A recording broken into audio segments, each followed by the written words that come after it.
নমস্কার বন্ধুরা, আমি আপনাদের নিলয়। আশা করি সকলে খুব ভালো আছেন।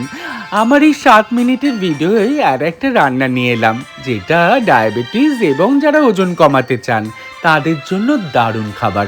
মাঝে মাঝে মনে হয় না একটু অন্যরকম খাই, আর যেই রান্না করতে ভালোবাসা ছাড়া আর কিছুই লাগে না, তাই নাম দিলাম পুষ্টিগুণে ভরা ভালোবাসায় মোড়া ডাম্পলিং। এর জন্য লাগছে পনির, পেঁয়াজ পাতা, বাঁধাকপি, আর লাগছে গন্ধরাজ লেবু, ক্যাপসিকাম, বেল পেপার, সাদা লাল এবং গাজর। জানেন তো, এটা খুব সহজ রান্না। তার সাথে লাগবে একটু ছাতু, আর লাগছে কাসুন্দি, আদা এবং কাঁচা হলুদ। মশলার মধ্যে খুব সামান্য 2-3টে ওই আর কি গোলমরিচ এবং জিরে। প্রথমে আপনারা আগুন জ্বালিয়ে দিন, তারপর একটা কড়ায় গরম জল করতে দিয়ে দিন, আর ওইদিকে পনিরটা একদম গ্রেট করে নিন। আর যদি দেখেন দলা দলা পেকে গেছে, কিছুই না, হাত কিসের জন্য আছে। হাত দিয়ে ভালো করে সমস্ত পনিরগুলোকে একদম সুন্দর করে চটকে নেবেন। জল গরম হয়ে গেছে, পাতাগুলো মানে বাঁধাকপির কচি পাতাগুলো আপনারা কয়েকটা, যতগুলো ডাম্পলিং করবেন এইখানে ততগুলো পাতা একটু ভাপিয়ে নেবেন। এতে গন্ধটাও চলে যাবে আর ডাম্পলিং করতে ইজিও হবে। তারপরে একটু উল্টে পাল্টে নেবেন, নিচের পাতাগুলো ওপরে, ওপরের পাতাগুলো নিচে, এইভাবে আর কি। ওদিকে কাঁচা হলুদ এবং আদাটাকে ঘষে নেবেন, বাটার দরকার নেই। আর গন্ধরাজ লেবুর ওপরের সবুজ খোসাটা ওইটাও ঘষে নেবেন, ঠিক এরম করে। তেতো হয়ে যাবে কিন্তু সাদা পোর্শন ঘষলে। ওইদিকে অল্প ভাপানোর পর জল ঝরাতে দিয়ে দিন একটা জায়গায় বাঁধাকপির পাতাগুলো। 1 টেবিল স্পুনেরও কম একটু বাটার, তার সাথে 1 টেবিল স্পুনেরও কম একটুখানি সাদা তেল, দুটো মিশিয়ে আমি রান্না করব। আপনারাও করতে পারেন কিংবা যে কোনো একটা। প্রথমেই দিয়ে দেবেন ওই যে জিরেটা, তারপরে আদাটাকে ভালো করে নাড়বেন, জানেন, যতক্ষণ না কাঁচা গন্ধটা চলে যাচ্ছে। ওইদিকে গোলমরিচটা হামাম দিস্তে কিংবা মিক্সিতে একটু থেতো করে নিন। তারপর এটাও দিয়ে দিন সেই মশলার সাথে। ভালো করে আপনাকে কিন্তু এইটাকে কষতে হবে যতক্ষণ না ওই যে কাঁচা গন্ধ চলে যায়।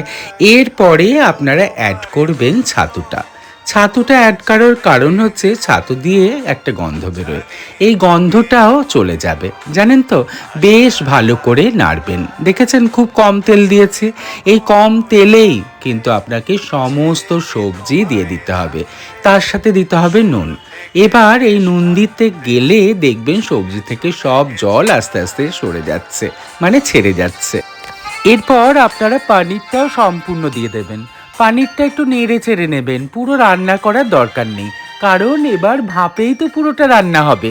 তারপর কাসুন্দি দিয়ে দেবেন, আর কাসুন্দি না পড়লে হাত কিসের জন্য আছে।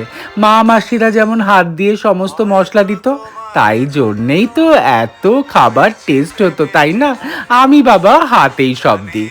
তারপরে দেব লেবুর খোসাটা, আর তারপর দেব কাঁচা হলুদ লেবুর খোসা একদম শেষে দেবেন। তারপর আগুন বন্ধ করে দেবেন, না হলে কিন্তু এর সুন্দর গন্ধটাই চলে যাবে।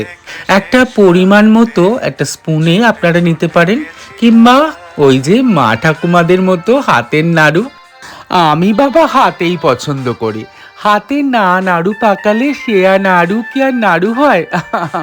নাড়ু নয়, ডাম্পলিং, যাই হোক, হাতের একটা জাদু আছে। আপনারা কয়েকবার করলে পরিমাণটা ঠিক বুঝতে পারবেন। এটা ভীষণ সহজ, জানেন তো। যে কোনো স্টুডেন্ট, ব্যাচেলার, যারা মেসে থাকেন, হোস্টেলে থাকেন, সবাই এই রান্না করতে পারবে, একদম ঝামেলা কম। আমার মোটামুটি 11 থেকে 12টা এরকম স্টাফ হয়েছে। তারপর এক একটা পাতা নেব, পাতাতে একটা করে ওই পুর ভরবো, তারপর এপাশ ওপাশ করে রোল করব। আপনারা পছন্দ মতো রোল করতে পারেন। আর জানেন তো, একটা পুরো পাতা যদি না নেন, যারা বাঁধাকপি কিংবা সবজি একটু কম খেতে পছন্দ করেন, কিংবা স্টাফটা বেশি ভালো লাগে মুখে দিতে, তারা কিন্তু পাতাটাকে মধ্যিখান থেকে 2-8খানা করে কেটেও নিতে পারেন। তারপর বেঁধে নেব এই যে পেঁয়াজ পাতা দিয়ে, যেটা বলছিলাম। এই যে এইটা রোল করার পর পেঁয়াজ পাতা দিয়ে বাঁধতে পারেন, কিংবা আপনারা যেটা করতে পারেন, একটা টুথপিক নিয়েও করতে পারেন। আমি পেঁয়াজ পাতা দিয়েছি কারণ দেখতে খুব ইন্টারেস্টিং হয়, আর খাওয়ার সময় টুথপিকটা খুলতে হয় না। পেঁয়াজ পাতা শুদ্ধ খেতেই দারুণ লাগে। আমি আজ একটা মোমো স্টিমারে করছি। আপনাদের হাতের সামনে যা বাসন আছে সেটা দিয়েই আপনারা স্টিম করতে পারেন, কিংবা অল্প তেলে সতেও করতে পারেন। তবে আমি তেল খাবো না, তো তাই স্টিমেই করছি। তারপর একটার পর একটা সাজিয়ে দেবেন এই স্টিমারে। তারপর ঢাকা দিয়ে 15 থেকে 20 মিনিট ম্যাক্সিমাম। তারপরে দেখবেন ওই দিকটা। এর সাথে আমি একটা প্ল্যাটারের স্যালাড খাবো। শসা, টমেটো সব কেটে নিয়েছি। তার সাথে অঙ্কুর বার করা ছোলা এবং এই যে গ্রিন মুগ, দারুণ লাগে আর ভীষণ উপকার। ওইদিকে আমার সময় হয়ে গেছে, আর দেখুন কালার চেঞ্জ হতে কি সুন্দর একটা ইন্টারেস্টিং কালার হয়েছে। স্যালাডে আমি একটু দই মিশিয়েছি। এবার সুন্দর করে প্লেট সাজানোর পালা। ওই যে বলেছি, দেখতে ভালো হলে সেই জিনিস খেতেও দারুণ লাগে। আমার আজকের মোটামুটি ডিনার রেডি। তবে এটা আপনারা ব্রেকফাস্ট, লাঞ্চ, ডিনার সব সময় করতে পারেন। আর কখন কি পরিমাণ খাবেন এবং একটা ডায়াবেটিস পেশেন্টের জন্য কতটা খাওয়া দরকার, কিংবা ওয়েট লুজের জন্য কতটা খাওয়া দরকার, সব দিয়ে দিয়েছি। আমার এই রান্না কেমন লাগলো জানাবেন। দেখে তো নিশ্চয়ই জিভে জল আসছে, করে খাবেন, দেখবেন কি অসাধারণ খেতে। এইটা যারা ভেজ খান তাদের জন্য আদর্শ খাবার। আমি তো সবই খাই। এরপরে একদিন ননভেজ প্ল্যাটার নিয়ে আসবো, ওই যে ওজন কমানোর জন্য এবং যারা ডায়াবেটিক আমার মতো তাদের জন্য।